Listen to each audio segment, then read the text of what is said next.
মারকাজুল ফুরকান শিক্ষা পরিবারে আপনাকে স্বাগতম। Welcome two Markazul Furqan education. আমরা সারা বছর বিভিন্ন দিকে দৌড় দেই, নামাজের ঘাটতি হয়ে যায়, যাকাতের দুর্বলতা দেখা দেয়, সদকার দুর্বলতা দেখা দেয়, নফল নামাজ, সুন্নত, কুরআন তেলাওয়াত, আজকার এগুলো কমে যায়, কমে কিনা? কিন্তু রমজান মাসে দেখা যায় এটা বেড়ে যায়, বাড়ে কিনা? অতএব রমজান মাসটাকে আল্লাহ পাক নিয়ামত হিসেবে দিয়েছেন যেন আমরা ঘরে ফিরতে পারি, ঘিরে ফিরতে পারি। সারা বছর এদিক ওদিক ছোটাছুটি হয়েছে, এখন ঘরে চলে আসে, পারা যাবে ইনশাআল্লাহ। আর রমজানের প্রথম কাজ হচ্ছে একটা প্রস্তুতি গ্রহণ করা যে আল্লাহ, আমি সারা বছর যে ভুলগুলো করছি, যে গুনাহগুলো হয়ে গেছে, যে আমলের শিথিলতাগুলো হয়ে গেছে, যে কাজগুলো আমার উপর ফরজিয়াত ছিল, ওয়াজিবাত ছিল, আমি ঠিক মতো করতে পারি নাই, আল্লাহ সেগুলোর জন্য আমি ইস্তেগফার করছি।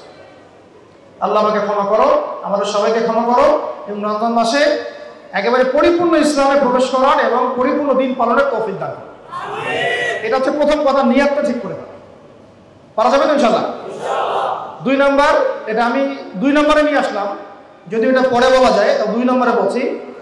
1 মাসের বাজার ঘাট, ঈদের বাজার, ঠিক আছে, বাকি হাদিয়া তোফা যা যা আমরা ঈদ কেন্দ্রিক করি, রমজান কেন্দ্রিক করি, পসিবল হলে রমজানের আগেই করে ফেলে। রমজান মাসে একটা বড় সময় খায় মার্কেটগুলা, এই বাজারগুলো রমজান মাসে একটা বড় সময় নষ্ট করে ফেলে। তারাবি নষ্ট করে ফেলে, তাই না? তাহাজ্জুদ নষ্ট করে ফেলে, রাতের আমল নষ্ট করে ফেলে, দিনের বেলা রোজাও ভেঙে ফেলে।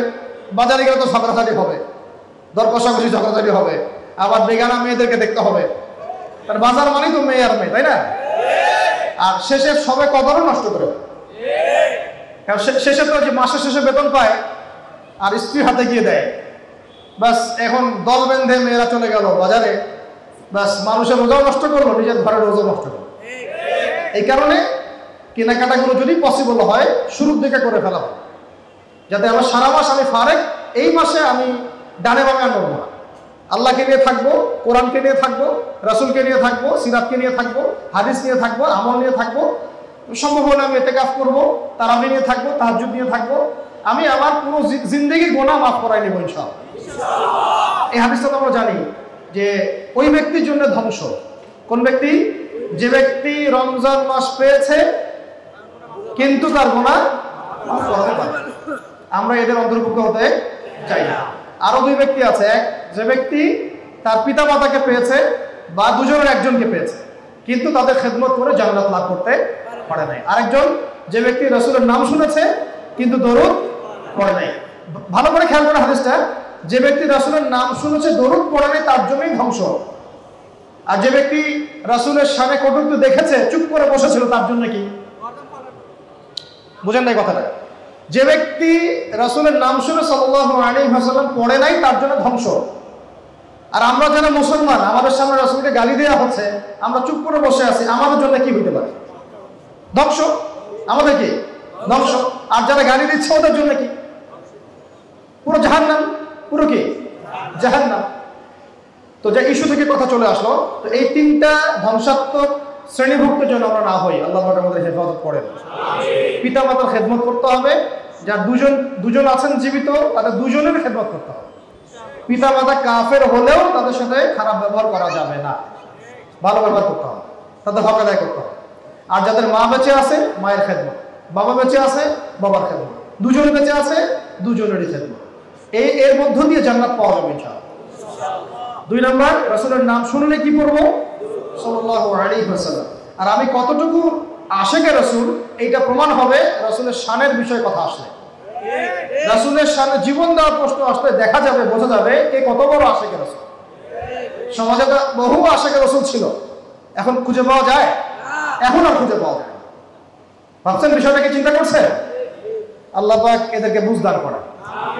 আর 3 নম্বর হচ্ছে যে রমজান মাস যে ব্যক্তি পেয়েছে নিজের গুনাহ মাফ করাতে পারে নাই তার জন্য ধ্বংস। এদের কাতারভুক্ত আমরা হতে চাই না। তাই রমজান মাসের আগেই তওবা ইস্তেগফার করে ভালো হয়ে যাই ভাই ইনশাআল্লাহ, ঘরে ফিরে আসে। তওবা করার জন্য শুধু মুখে বলাই যথেষ্ট না, মন থেকে বিষয়টা আসতে হবে যে আল্লাহ, আমি সারা বছর অনেক গুনাহ করে ফেলেছি, অনেক ভুল হয়ে গেছে, ফরজ ওয়াজিব এগুলো ঠিকমতো আদায় হয় নাই, আল্লাহ আমার সুন্নত মুস্তাহাবগুলো ঠিকমতো আদায় হয় নাই, আল্লাহ আমার পরিপূর্ণ ইসলাম আমি পালন করতে পারি নাই, আমার পর্দার খেলাফ কাজ হয়ে গেছে, আমার রিজিকের মধ্যে সমস্যা হয়ে গেছে, বা আমি দিনের এলেম অর্জন করতে পারি নাই, কোরআন ঠিক মতো তেলাওয়াত হয় নাই, আজকার ঠিক মতো হয় নাই, দৈনন্দিন দোয়াগুলো ঠিক মতো করতে পারি নাই, আল্লাহ রমজান মাসকে কেন্দ্র করে আমি আমার জীবনটাকে পরিবর্তন করে ফেলবো। তার মানে রমজান শেষ হয়ে গেলে আবার ভুলে যাবো নাকি? শয়তান যে ছাড়া পায় এটা ঈদের দিন দেখা যায়, বোঝা যায়। কেমন করে বুঝবেন? ঈদের দিন দেখবেন যে আবার ওই সাউন্ড বক্সের ধুম ধাক্কা গান বাজতেছে, তার মানে শয়তান ছাড়া পেয়ে এর উপর ভর করছে।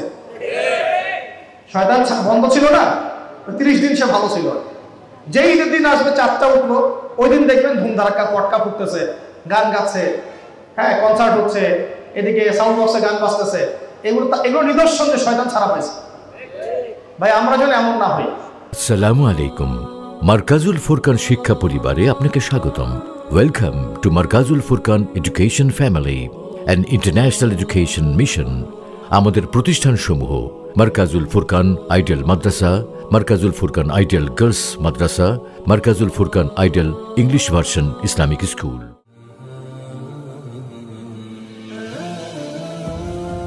বিস্তারিত জানতে www.mwfbd.com। ধন্যবাদ।